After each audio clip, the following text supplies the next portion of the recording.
Mesdames, Messieurs, bonsoir et bienvenue. Au sommaire ce soir, la traque de deux individus suspectés d'avoir commis l'atroce attaque au siège de Charlie Hebdo se poursuit. Chérif et Saïd Kouachi sont très recherchés. La capitale déjà sous les eaux après ces pluies abondantes, les habitants craignent une maladie. Coul Roger sur la Solette, 101 députés se sont déjà mis d'accord pour l'écarter. Le nom d'un officier général est pressenti pour le remplacer à Mazouari. Beriza Tiafa, inculpé pour atteinte à la sûreté de l'État, ce leader des mouvements estudiantins est suspecté d'être derrière les récents actes de déstabilisation.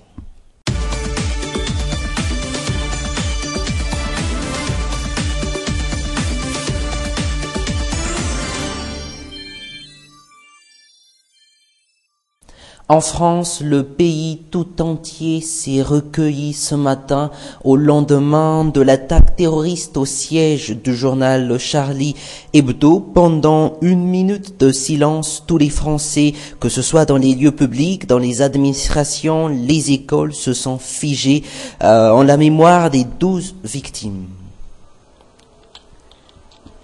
Revenons à l'enquête, puisqu'elle s'accélère depuis hier soir, une traque est lancée pour trouver les deux suspects, Chérif et Saïd Kouachi. Ces deux hommes ont été identifiés depuis hier. Je vous propose de suivre ce reportage de nos confrères de France 2. Leur photo est placardée dans tous les commissariats de France, destinée à la diffusion la plus large possible. Deux frères, Chérif et Saïd Kouachi, nés à Paris de nationalité française, l'affiche précise qu'ils sont susceptibles d'être armés et dangereux. Les enquêteurs sont remontés jusqu'à eux grâce aux indices retrouvés dans la voiture abandonnée dans le 19e arrondissement de Paris hier. Dans leur fuite, les tireurs présumés ont notamment oublié cette pièce d'identité. Dessus, une adresse qui mène les policiers jusqu'à Gennevilliers en région parisienne, au domicile supposé du cadet des frères Kouachi. Premier lieu perquisitionné hier après-midi, le suspect ne s'y trouve pas. Mais des informations vont conduire les enquêteurs jusqu'à Reims, quelques heures plus tard, où se trouve l'appartement du frère aîné. Le raid investit cette cité autour de minuit. Des tireurs d'élite assurent la protection des policiers qui s'apprêtent à pénétrer dans l'appartement. La perquisition se déroule sans accroc, la police scientifique effectue des relevés, puis quitte les lieux vers 2 heures du matin. Le suspect reste introuvable, ses voisins le décrivent comme un homme discret. Il n'y a rien de spécial, ni de l'entendre parler de religion, ni de pousser les gens à la religion aussi ou ça. Non, rien de comme vous et moi. Il allait à la mosquée ? Ouais, il allait à la mosquée plusieurs fois. Après, on ne connaissait pas personnellement ce type de personnage-là. Puis quand on a vu sa photo ce matin, on a dit c'est bizarre, ça vient de lui, quoi. Au même moment, hier soir, la police est également sur la piste d'un troisième homme à Charleville-Mézières, un éventuel complice.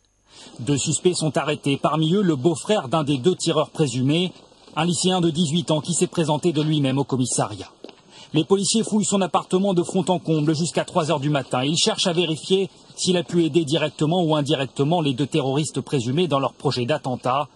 En tout, 7 personnes de l'entourage des frères Kouachi se trouvent actuellement en garde à vue. Voilà ce qui s'est passé en France. Les Tananariviens ne sont pas restés indifférents par rapport aux événements d'hier à Paris.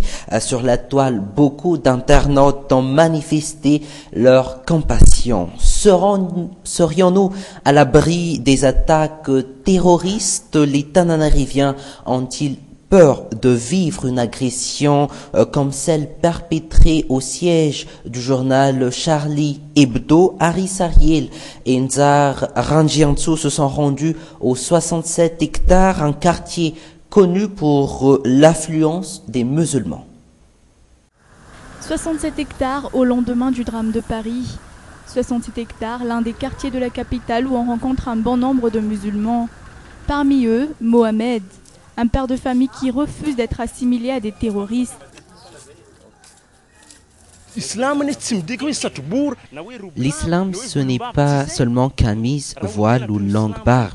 Des vrais musulmans tels quels n'auraient jamais participé à de pareilles atrocités. Que ce soit bien clair. Beaucoup d'entre ces personnes ne sont même pas des musulmans, mais juste des mercenaires. Tuer et décapiter des êtres humains au nom d'Allah n'est pas un acte digne d'un musulman.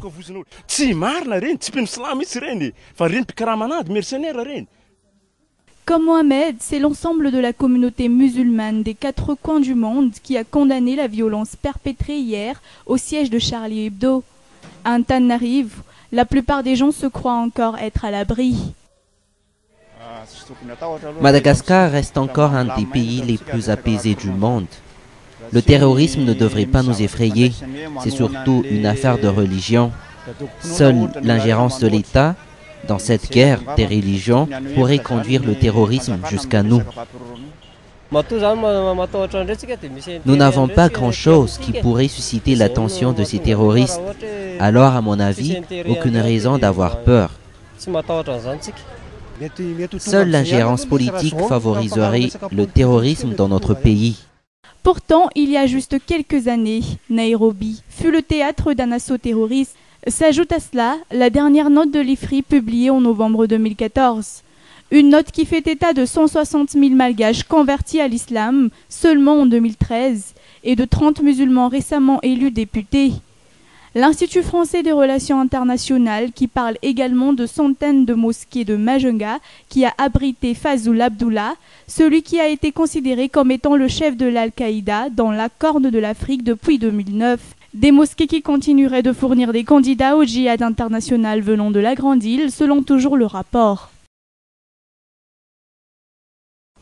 En France, une policière municipale grièvement blessée dans une fusillade à Montrouge ce jeudi matin est décédée peu après. Quant à l'agent de voirie atteint d'une balle dans le dos, il est dans un état jugé sérieux. Une personne a été arrêtée, mais le ministre français de l'Intérieur a annoncé peu de temps après que l'auteur était en fuite. La section terroriste français du parquet de Paris s'est saisi de l'enquête.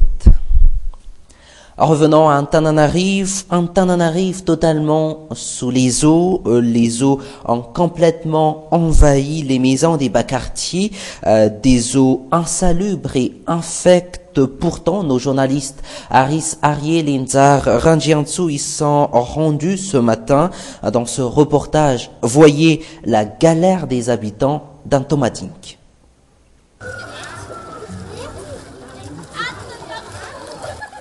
De l'eau jusqu'aux chevilles, personne ne peut y échapper. Nous sommes à Antomadink. Les habitants craignent une maladie. Nous vivons toujours ainsi à chaque saison de pluie. On ne sait plus où mettre les pieds. Nous craignons pour notre santé car les eaux envahissent nos maisons. Ces eaux insalubres sont là depuis avant-hier. Dans des quartiers comme Antomadink, les eaux envahissent les maisons dès les premières pluies. Ici, l'autorité pour la protection contre les inondations de la plaine d'Antananarivo est pointée du doigt.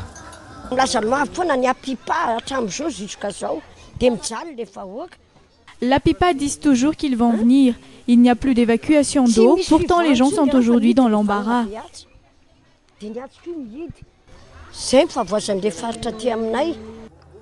Seulement, les comportements des habitants sont également à dénoncer, le manque d'hygiène ainsi que le manque de préparation. Le marché des bois de chauffage également victime du mauvais temps. Depuis le début de la saison des pluies, ils se font de plus en plus rares, en cause le mauvais état des routes et la diminution des nombres de camionneurs qui acceptent de s'y rendre. Thiur, Arsou et Yves Chanel. Devant le feu de bois à faire cuire des petits pains, voilà le quotidien de Slouf. Il est parmi les petits opérateurs et commerçants de la capitale qui ne peuvent pas se passer des bois de chauffage, comme le requiert leur secteur d'activité. Soit, ils sont obligés d'avoir recours aux bois de chauffage malgré leur état actuel en raison de la pluie. Nous nous approvisionnons en bois de chauffage tous les mois ou parfois toutes les semaines. Ça dépend surtout de leur qualité. Et actuellement, à cause de la pluie, les bois de chauffage sont trop humides. Alors, on essaie de combler les nouveaux bois achetés qui sont humides avec nos réserves de bois bien secs. Mais les choses vont se compliquer très bientôt pour Slouf. La pluie est trop fréquente, les bois de chauffage se font de plus en plus rares chez les revendeurs de la capitale, comme Zousoua. Et pour cause, les camions préfèrent éviter les routes nationales en raison de leur mauvais état à cause de la pluie. Les conséquences de la pluie se concrétisent de jour en jour. Les bois de chauffage qui nous sont parvenus sont nettement réduits en nombre puisque peu de camions rejoignent la capitale pour les transporter à cause de l'état des routes nationales en raison de la pluie. Outre les commerçants, les bois de chauffe, beaucoup de Malgaches ne peuvent s'en passer aujourd'hui. C'est le cas de Fall. Ce père de famille admet que les repas cuits au feu de bois sont les meilleurs en matière de goût. Moi, je suis un grand adepte des bois de chauffage. Par exemple, aujourd'hui, j'en achète puisque je vais recevoir des invités chez moi à l'occasion de la nouvelle année 2015. Les bois serviront à faire cuire le repas et à faire un petit feu de camp une fois la nuit tombée. Certes, nous sommes au XXIe siècle et les réchauds à gaz ou électriques dominent les tendances. Nombreux sont les Malgaches qui préfèrent s'en tenir à la méthode de cuisson traditionnelle dans l'utilisation des bois de chauffage. L'actualité, c'est également la mise sous mandat de dépôt à Tiafa de Beriz, le leader des mouvements estudiantins, arrêté hier par la gendarmerie ici. Il a été arrêté pour une histoire de drogue devant les juges du parquet. Il a été inculpé d'atteinte à la sûreté de l'État Beriz et suspecté d'être derrière les récents actes de déstabilisation.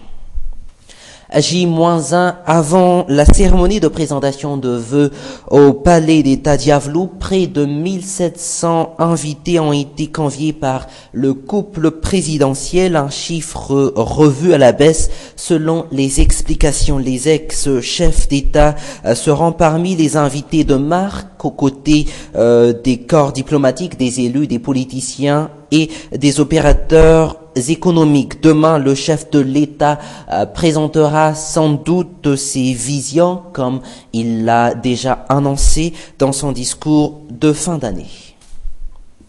Hier, il était en tremble devant la presse. Demain, il sera aux côtés du chef de l'État et ceci peut-être pour la première et la dernière fois en tant que chef du gouvernement. Koulou Roger sera remplacé incessamment. Des noms circulent déjà. Un officier général proche du chef de l'État serait le grand favori. Nandian Naradjansan sur les images de Yves Janel. 4 noms circulent pour remplacer Koul Roger à Mazoariv. Atala Béatrice, actuelle présidente de la commission électorale. Ivoas Narazaf Maïf, ministre de l'économie du régime Ravalmanan. Maharint Jean de Dieu, député élu au nom du MAPAR et actuel ministre des fonctions publiques, ainsi que le nom d'un officier général proche du chef de l'État. Seulement, la plupart de ces personnes ne disposent pas derrière eux la majorité à l'Assemblée nationale, au terme de l'article 54 de la Constitution. Mais un coup de pouce de la réunion des chefs d'État du 13 janvier prochain pourrait leur être bénéfique. Alors, qui d'entre eux gagnera le match ? Pour moi, si la personne ne dispose pas de la majorité à l'Assemblée nationale et qu'elle n'arrivera pas à convaincre le secteur privé, elle ne pourra toujours rien faire. Remplacer Koul Roger ne sera donc pas chose facile. Le chef du gouvernement doit être présenté par la majorité des députés et à l'interprétation littérale de la Constitution, le nom doit émaner du groupement politique MAPAR.